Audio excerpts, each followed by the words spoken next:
2018 മഹാപ്രളയത്തിൽ നെന്മാറ അളുവശ്ശേരിയിലുണ്ടായ ഉരുൾപൊട്ടൽ ദുരന്തത്തിന് 6 വയസ്സ്. പ്രളയകാലത്ത് ജില്ലയിലുണ്ടായ ഏറ്റവും വലിയ ദുരന്തമായിരുന്നു നെന്മാറ അളുവശ്ശേരിയിലെ ഉരുൾപൊട്ടൽ. കുത്തിയൊലിച്ചു വന്ന പാറക്കല്ലുകളും മണ്ണും വെള്ളവും 3 വീടുകളെ തകർത്തെറിഞ്ഞ് പിഞ്ചുകുഞ്ഞടക്കം 10 ജീവൻ നഷ്ടപ്പെടുത്തി ഗ്രാമത്തിനെയാകെ കണ്ണീരിലാഴ്ത്തി. 3 ദിവസത്തെ രക്ഷാപ്രവർത്തനത്തിനൊടുവിലാണ് 3 കുടുംബങ്ങളിലായി നഷ്ടപ്പെട്ട 10 പേരുടെ മൃതശരീരങ്ങൾ കണ്ടെടുക്കാനായത്. തലേന്ന് രാത്രിയിലെ തുടർച്ചയായ മഴയ്ക്കൊടുവിലാണ് അന്ന് ഉരുൾപൊട്ടലുണ്ടായത്. ആദനാട് കുന്നിനും പോത്തുണ്ടി വലതുകര കനാലിനുമിടയ്ക്കായി താഴ്വാരത്ത് താമസിച്ചിരുന്ന കുടുംബങ്ങളാണ് അപകടത്തിൽപ്പെട്ടത്.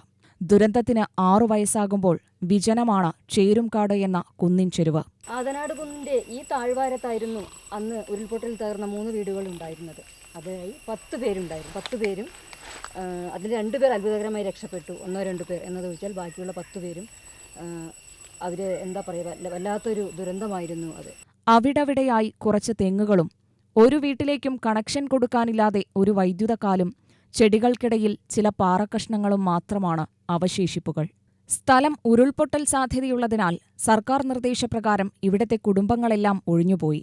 വക്കാവ്, പേഴുംപാറ, അകമ്പാടം എന്നിവിടങ്ങളിൽ മാറി താമസിക്കുന്നു. 3 വീടുകൾ ഒഴിഞ്ഞുകിടക്കുന്നു. കനാലിനിപ്പുറവും അപ്പുറവുമായി 15ഓളം കുടുംബങ്ങൾ ഇപ്പോഴുമുണ്ട്. മഴ കനത്താൽ എല്ലാവർക്കും ആധിയാണ്. ഇന്നും ഏതു സമയത്തും ഒരു ഭീതിയോടെയാണ് ഈ പ്രദേശത്തുള്ളവർ കഴിയുന്നത്. കാരണം ഏതു സമയത്തും ഒരു പൊട്ടിത്തെറി ഉണ്ടാവുമെന്നുള്ള ആ ഒരു ഭീതി എല്ലാവരുടെ മനസ്സിലുമുണ്ട്. ഇനിയൊരു ദുരന്തം ആവർത്തിക്കപ്പെടാതിരിക്കാനാണ് നാം ഓരോരുത്തരും പ്രാർത്ഥിക്കുന്നത്. 6:30-ക്കാണ് ഈ സംഭവം കേട്ടത് നമ്മൾ. അപ്പം ഞങ്ങൾ അങ്ങനെ ഓടിപ്പോയോണ്ടിരിക്കുമ്പോൾ അവിടെ വെള്ളം മൊത്തം മറിഞ്ഞ് എല്ലാ വീടും പൂർണ്ണമായി പോയി. അതിൽ 10 ആളും അതിൽ നഷ്ടപ്പെട്ടു പോയി. അതാണ് നമ്മൾ ആ രംഗമാണ് നമ്മൾ കണ്ടത്.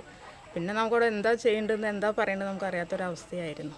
അങ്ങനെ പിന്നെ ബോധമൊന്നും ഇല്ലാണ്ടായി. അവിടെ നിന്ന് വേറെ വീട്ടിൽ ഞങ്ങൾ കൊണ്ടുപോയി ഇരുത്തി. ആ ഒരു സീനാണ്. പിന്നെ ആസ്പത്രിയിലാണ് ഞാൻ ഇരിക്കുന്നത്. അത് മാത്രമേ നമുക്കറിയുള്ളൂ. എൻ്റെ ഒരു മോൻ 19 വയസ്സായിരുന്നു. അവൻ ITI പഠിക്കുകയായിരുന്നു. നഷ്ടപ്പെട്ടത് കുട്ടി അവിടെ കൂട്ടുകാരൻ്റെ വീട്ടിലായിരുന്നു. അപ്പോൾ അവൻ ആ സമയത്ത് ഓടി പുറത്ത് ചാടിയെന്ന് പറയുന്നത് നമ്മൾ കണ്ടില്ലല്ലോ. പിന്നെ എല്ലാം കൂടി അങ്ങനെ പോകുന്നൊരു ഇതാണ് കണ്ടത്.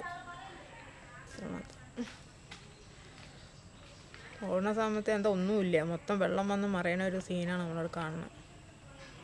എല്ലാവരും വീട്ടിലത്തെ 2 പേര് മാത്രം വെള്ളത്തിൽ നിന്ന് ഇങ്ങനെ കിട്ടുകയും ചെയ്തു. ആ വീട്ടിലായിരുന്നു എൻ്റെ മോൻ ഉണ്ടായിരുന്നത്. അങ്ങനെ ഒരു UTV ന്യൂസ്, പാലക്കാട്.